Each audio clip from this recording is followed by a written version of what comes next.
Adoption can be a beautiful thing, bringing together babies who need parents with parents who are desperate for children. About 50,000 children are adopted into new families by American parents every year. I was once one of them. But now comes a highly unusual new way to make a match. Craigslist. That's right. The place where people buy and sell their old stuff. That marketplace is now facilitating adoptions. Good idea? We asked ABC's Rena Ninan to take a look. What you're about to see is a most unusual family reunion. Hi! 2-year-old Ben welcoming his biological mother into his home for the very first time. His adopted family right behind him. Hi! An extraordinary journey for all of them. Tammy, the girl from the wrong side of the tracks who gave Ben up. Tracey, the suburban mom who took him in. Perhaps most stunning, though, is how they found each other. What do you say when you tell people I found my baby on Craigslist? Yeah, well, I try and phrase it a little bit differently, but people do sort of give us a look, like on Craigslist. Yes, Craigslist, the world's most famous online marketplace, the site where you can find anything, even a child these days. Adoptive parents across the country are taking the controversial step of connecting directly with potential birth mothers, all with just the click of a button. Craigslist put the power back in parents and birth moms' hands. Yahoo reporter Piper Weiss has been investigating the world of private adoption online. But it also forces both of them to be their own filter and to be kind of their own experts in the matter. And that takes a lot of, there's a lot of risk and there's a lot of reward to that. Megan and Steve in Buffalo, New York learned this the hard way. After successfully adopting Aiden, they wanted to give him a brother or a sister, so they started advertising online. They were contacted by a woman claiming to be pregnant. I thought it was a little bit sketchy because we'd get a new phone call and it'd be like, you know what, we really need that $50 for gas, and by the way, I'm going to need that weekly. When somebody is pushing money, money, money, I need it yesterday, it's instantly a concern. Megan and Steve's adoption coordinator, Barb Sternberg, Googled the woman's name, Kimberly Perswitt, only to discover she had been convicted of sending bad checks, identity theft, and burglary. Do you ever get discouraged? All the time. There's great days and then there's not great days.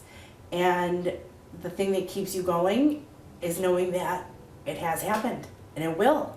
Tracey and Dan had the same optimism during their search for a child. They tried everything. They designed their own website, even plastered their car with this ad. You don't wait for a job, you look for a job.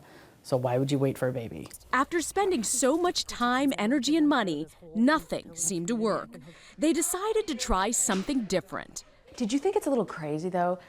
I'm going to search for our future baby online on Craigslist. Well, we met online, so, you know, if I were going to look up a word in the dictionary, I wouldn't go to my bookshelf and open up my dictionary. You know, you just turn to the internet. And the second I read their ad, I called her.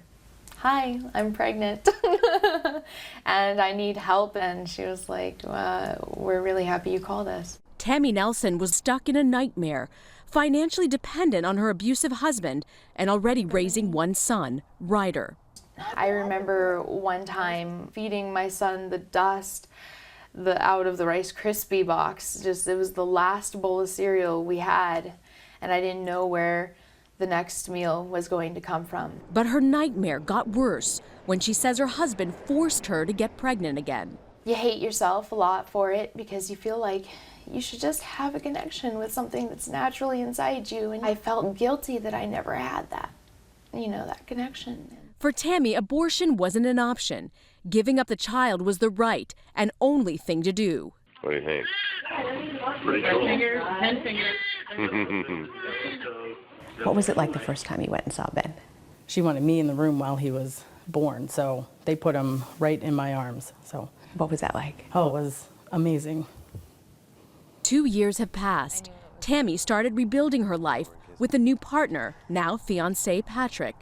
Boom! She's been watching Ben grow up through Facebook updates. It is hard seeing Ben be able to do stuff that I was never able to afford for my first son. Like what? Like gymnastics. I think every parent wants the best that they can do for their kid. I'm happy that Ben has it, but it also kind of shows my inadequacies with my own son. There's been very little direct contact. She's seen Ben only once since he was born. He's so young, he doesn't really know what's going on, and it's just kind of an awkward situation, I guess, for everybody. Let's go in the car, buddy. Come on. This past week, Tracey and Dan invited Tammy over for a long-anticipated visit to their home. Is that theirs? This is the house. Oh my gosh. The reunion is awkward. Ben is more interested in our cameras than his birth mom. Hi, Ben. You like the lights? But the awkwardness pales in comparison to the overwhelming feeling Tracey and Tammy both have: gratitude. Oh, we just can't thank you enough for everything. Everything. It was such a great experience, and he is so fantastic. You're everything I expected in a mom for Ben. And Thank you. I'm Rena Ninen for Nightline in Minneapolis. And our thanks to Rena Ninen. A special thanks too to Yahoo Shine, who partnered with us on this report.